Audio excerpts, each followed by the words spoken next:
Oseo. Oseo. Good Cherokee greeting. November is Native American Heritage Month.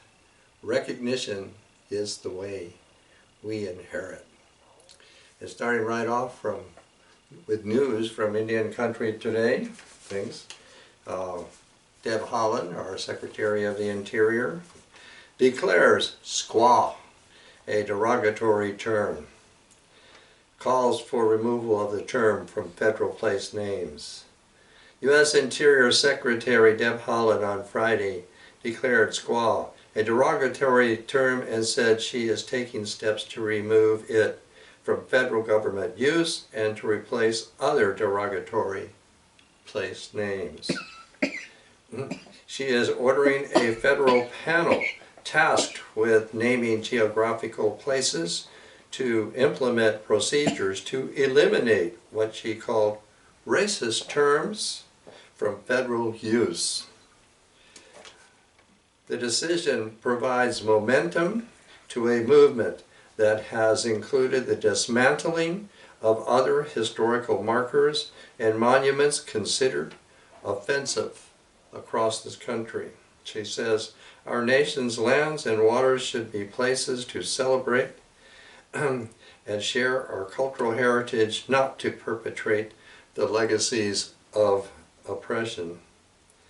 And continuing with that great idea, I've a long time been a critic of Mount Rushmore.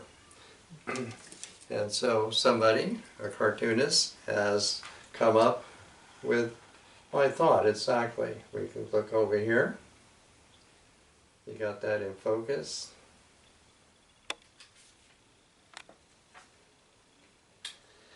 I'll read what this is about. It's La Cucaracha by Lalo Acararas.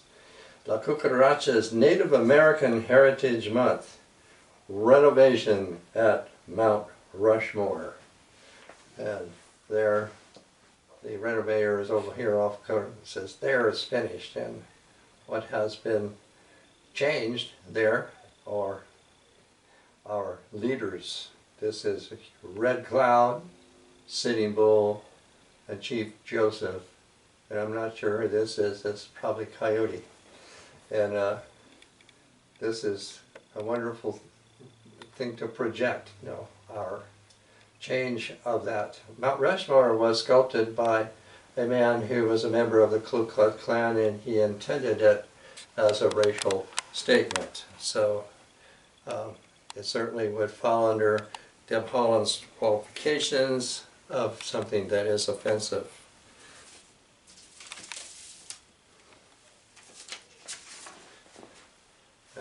Next we'll go down here. I have another little shield here with this fellow's picture. And this is something new. The new National Park Service Director makes history as the first Native American to hold position. That's what we're looking at here.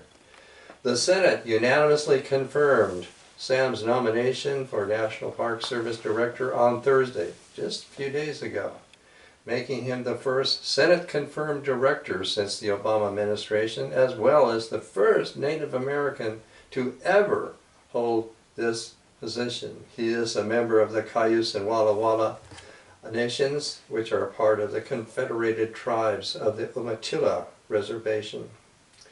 And he marked the first Senate confirmation of a director since 2009. The Navy veteran lives on the Umatilla Reservation with his wife and children. Congratulations, Chuck Sams, the Umatilla Confederated Tribe said in a statement. Tonight, the U.S. Senate approved the nomination of Chuck Sams as the Director of National Park Service by way of unanimous consent. In the coming weeks, he will be sworn in and officially begin his service as the first Native American Director of the NPS. Now, thanks to the Senate's unanimously decision to confirm his nomination, Congress and park goers will have someone steady and experienced to rely on in the years ahead. The National Park Service is a 105-year-old government bureau that was created in 1916 thanks to President Woodrow Wilson. The system includes 423 areas covering more than 85 million acres in every state.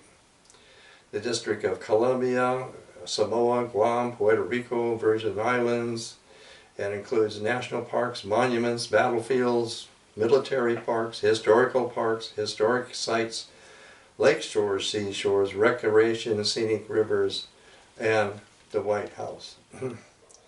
And so that's a great thing. We are beginning now to have this forward movement. We say the goal is to push the boulder of goodness forward, and that's what we're doing. The next thing here, if you come over here and look at this, this is a beaver, and this is to say November is also the month of the beaver moon. So I definitely want to put the beaver and the moon in here to start this off. And now my theme today is Thunderbird.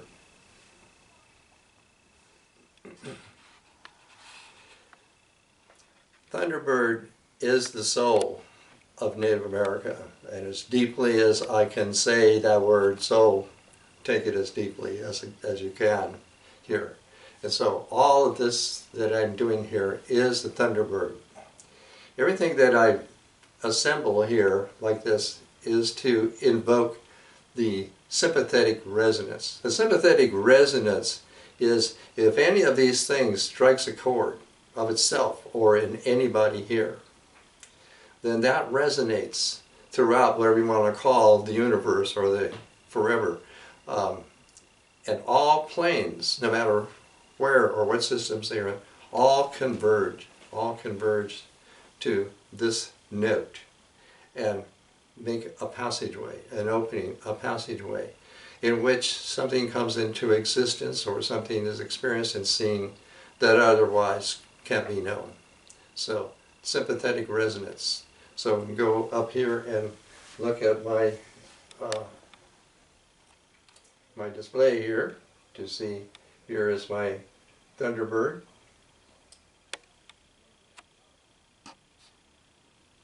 And then down below it, here is a Coyote Thunderbird mask.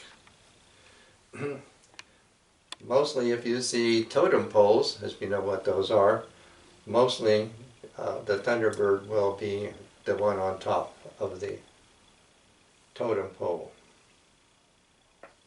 And then below it, since we're over here, this is a feather of the California condor, the biggest bird that ever flied in the sky. And this would be also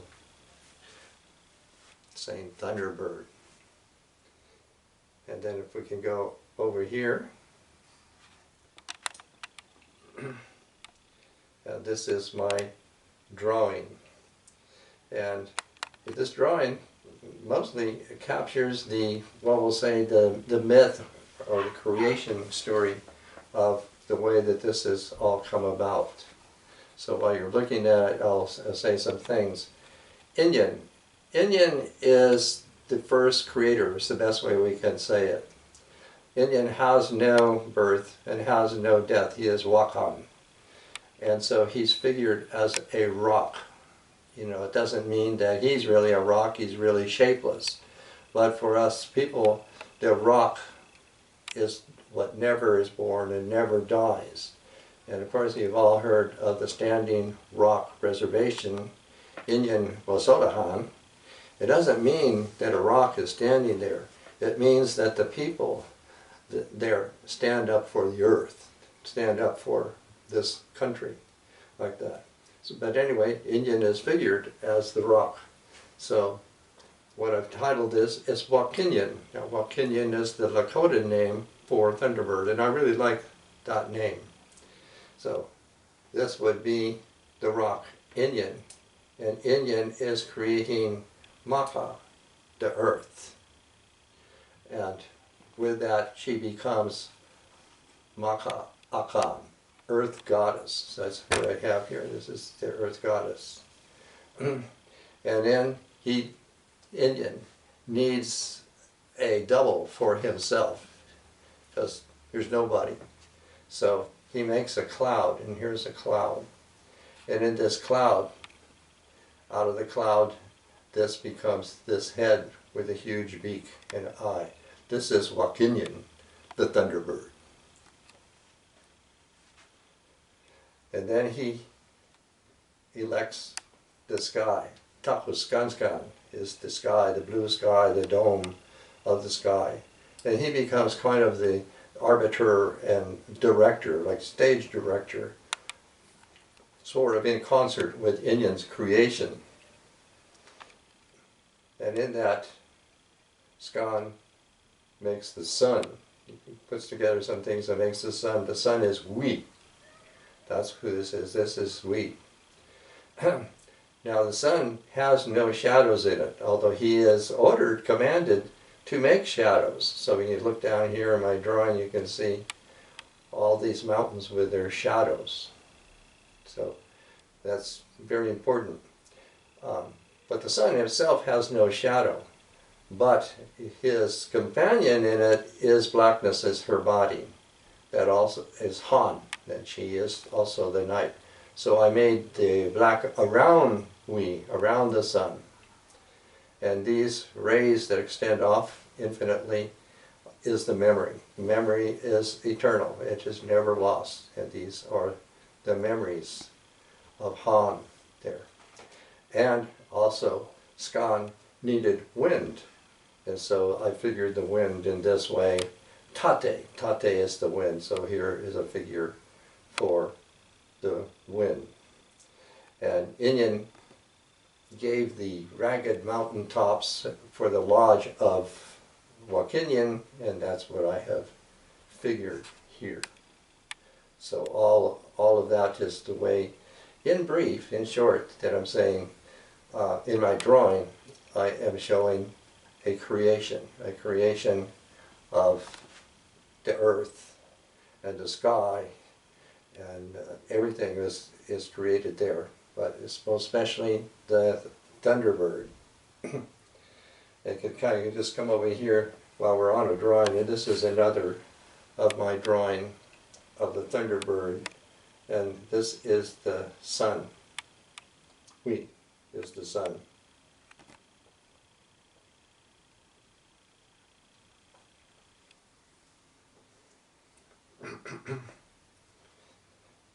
Now, something that happened here, I came going all over here, there's Thunderbirds all over here, and somehow Inyan had some sense that he wanted an offspring. Now he created Wakinyan, the Thunderbird. The Thunderbird is the double of Inyan, and the Thunderbird Wakinyan is itself double-natured, is two natures.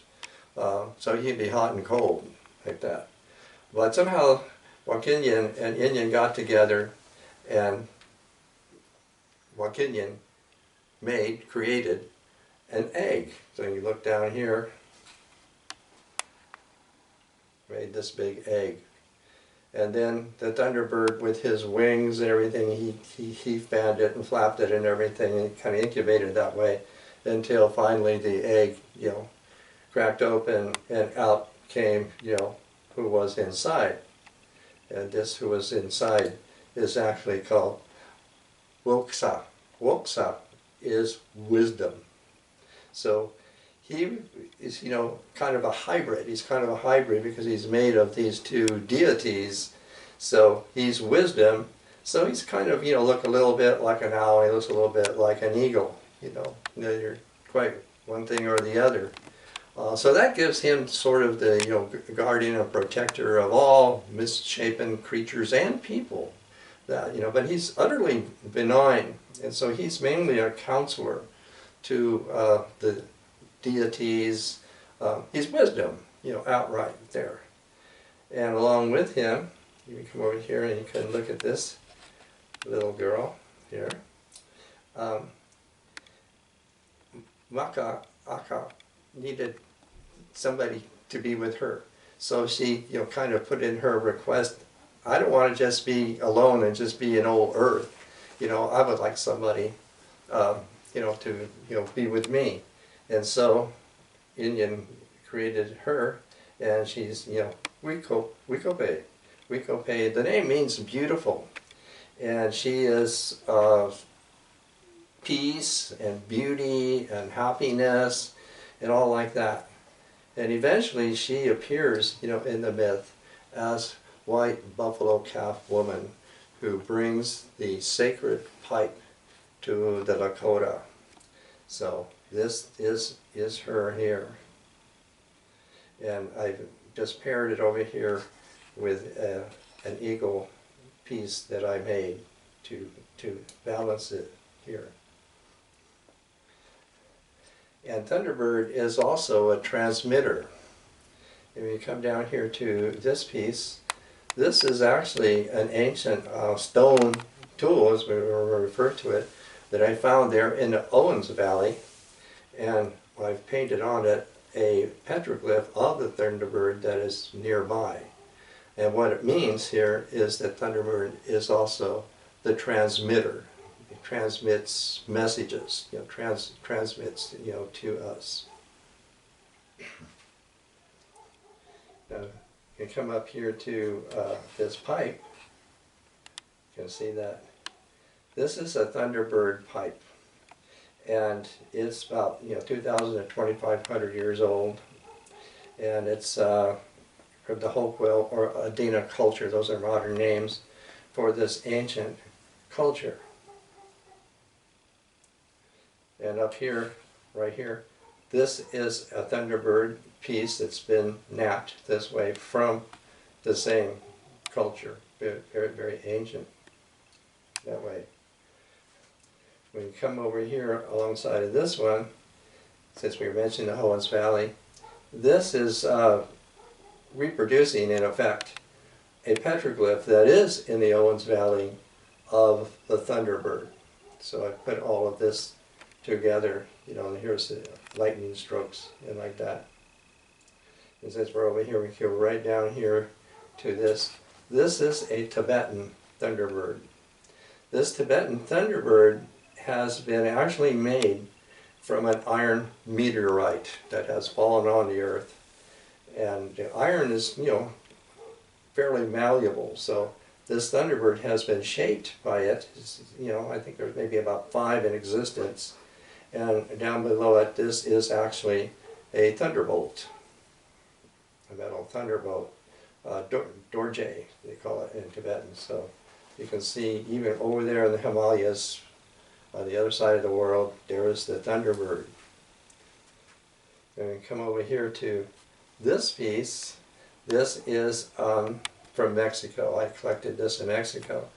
And there are people there that make these paper, these images on them. They seem to be some kind of votive pieces there. And this one is actually been written on it. This is a Parujeta de novel. Now, the novel, if you've read the Carlos Castaneda books, you've come across the word novel. And Don Juan is the Yaqui teacher or sorcerer in these books who has used this unique vocabulary. And in his vocabulary, the novel is the conduit of the spirit. In the ancient Aztec, who also used the word, it's being translated as animal disguised. It's an animal double, sort of like that. And so this is saying that this is a Thunderbird because it has the word novel. And with that, I'm going to show you this, and come over here with this book, The Eagle's Gift. Now, you can see even the artist has made this very uniquely. The eagle is the Thunderbird. And so we can see this. And with this, I'm going to say, this knowledge that Don Juan has taught Carlos Castaneda, he has said that this knowledge comes from hundreds of years ago. And myself and Belisario have got together and we kind of redeemed it, we resuscitated it to keep it from loss. Where it's come from, it is utterly Native America. In the Midwest, going back, almost less than maybe 1,500 years, there's a city, an ancient city by the modern name Cahokia. And what we know enough is had many people live there, and numerous pyramids and things like that. And they had taken, the people had taken this, what we call shaman or shamanism, and they had really turned it into a culture, even a science, and had developed this knowledge. We can use the word shaman, this shaman knowledge, extended it quite a bit. And the teachings of Don Juan are definitely stemmed from the ancient Cahokia. It is utterly Native American knowledge. So that's for sure. And in this, he says that the Nahual created the eagle.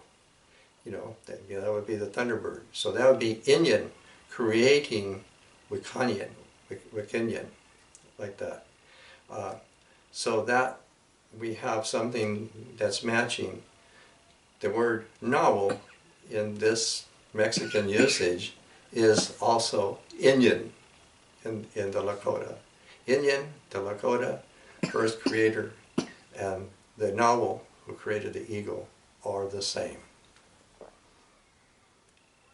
So there are passages in here that on this subject that very much makes it clear that this is the Thunderbird who has been created by the Nahual, who is Inyan.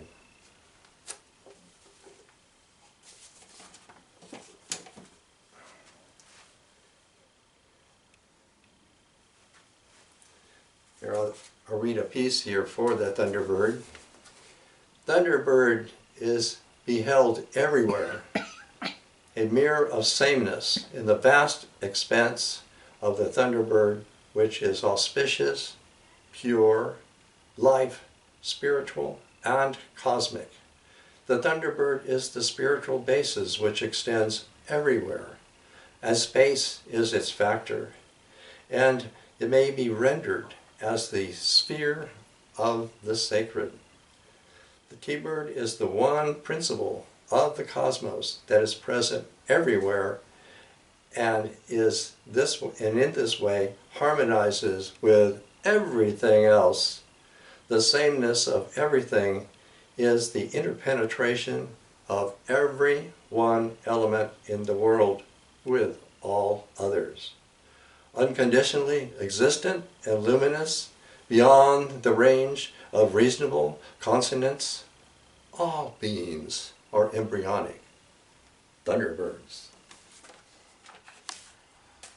So I'm really looking that I've hit some good notes here with the sympathetic resonance with everything that I have here.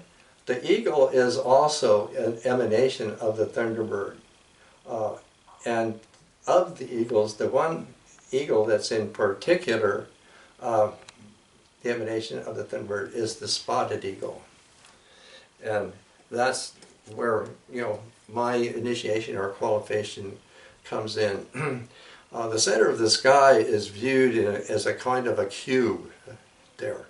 And in this cube, it descended down and hovered above me. And in that cube that was transparent was the spotted eagle, was the being that was appearing as the spotted eagle, who tipped forward and with his one eye reached me. And that's granted to me this knowledge of the Thunderbird that I am here expressing. I've been given the freedom to do so, and this Native American Heritage Month is something that I really want to expand as much as I'm capable here. I have one little piece here to finish off with this. Thunderbird. Into the silence I heard your thunder. Beyond the horizon I felt your beat. Entering my heart I know your spirit. Thunderbird, you have come for me. Into the silence I will join your thunder. Beyond the horizon I will feel your beat. Entering my heart I will know your spirit. Thunderbird, you have danced with me. Oh.